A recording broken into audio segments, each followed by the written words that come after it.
Praktikisht, as vetëvendosja dhe as zoti Kurti nuk ka një plan B dhe as nesër nuk merr zgjidhje kjo situatë në kuvend, apo jo? Me thënë të drejtën, në tashme fatkeqësisht nuk pritet që të ketë ose të gjitha sinjalet nga se tashme u bë kohë që jemi mësuar dhe sigurisht që kur do të kuptohet që seanca do të jetë e suksesshme, do të jemi në gjendje ta kuptojnë le të themi paraprakisht pasi situata ose bllokimi është politik. Pra ka vendime politike për të mos votuar një kandidate dhe nuk është as pak të bllokim procedurial që do të mund të kalohej në seancë siç ishte ai ditëve të para që kishte të bënte me verifikimin e mandateve dhe të quorumit. Pra kemi kryesisht vendime politike kundër një kandidati për të qenë kryetare e kuvendit, në këtë rast Albulina Haxhiu, gjë që Albin Kurti nuk po heq dorë, ndërsa opozita i qëndron këtyre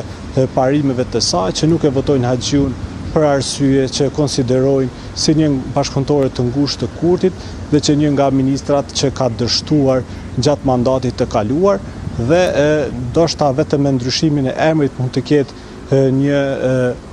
ndryshim edhe të votës së partive që deri dje kanë qenë në opozitë ose ndonjë marrëveshje politike, por kthehemi te ajo që nuk ka pasur as takime dhe as paralajmime për ndonjë të tillë të paktën deri më tani. Ideal, ka patur disa informacione, nuk pranohet dhe nuk flitet për emra konkret, megjithatë ka pasur informacione që drejtuesi i seancës dje u detyruar që të kërkonte votim të fshehtë, në ato që nga opozita u konsiderua dhe si antikushtetuese, sepse nga opozita ka disa deputetë që mund të votojnë për zonjën Haxhiu, por nuk mund ta bëjnë këtë duke patur votim të drejtë për drejtë dhe të hapur.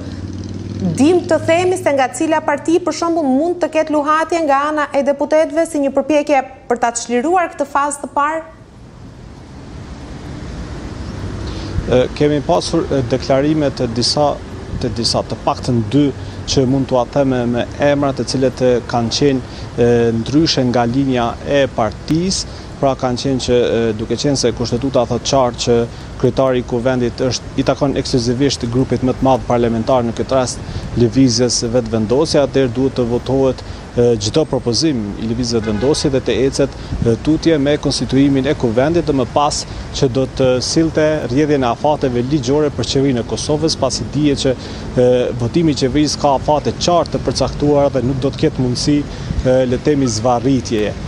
Nga Alianca për Ardhurinë e Kosovës ka qenë deputeti Vlek Berisha, i cili para gazetarëve ka thënë që unë do të votoja cilin do propozim dhe duhet të votohet, madje ai ka pasur le të themi kritika edhe për partitë deri dje në opozitë si PDK dhe LDK që ai ka quajtur si më të mëdha, të cilat nuk po marrin ndonjë iniciativë edhe për të takuar mes vete dhe për të bërë një plan se si të dilet nga kjo situatë. Gjithashtu një tjetër deputet i Lidhjes Demokratike të Kosovës, Arben Gashi, ka pasur një qëndrim ndryshe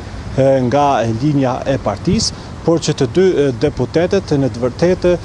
kanë votuar sipas vendimit politik të partive të tyre, respektive pavarësisht qëndrimeve të tyre të shprehura publikisht. Por në tentativën për votim të fshehtë, Partia Demokratike, Lidhja Demokratike dhe Alianca për Ardhurinë e Kosovës e refuzuan një të tillë dhe tashmë nuk lejuan fare që të bëjnë pjesë e këtij skenari, ndoshta edhe për arsye që nuk duan të rrjedhin ndonjë vot prej tyre dhe kjo dhe zonja Haxhiu të zgjidhet pra pasi mungojnë vetëm 4 vota aktualisht, pasi është tek kuota e 57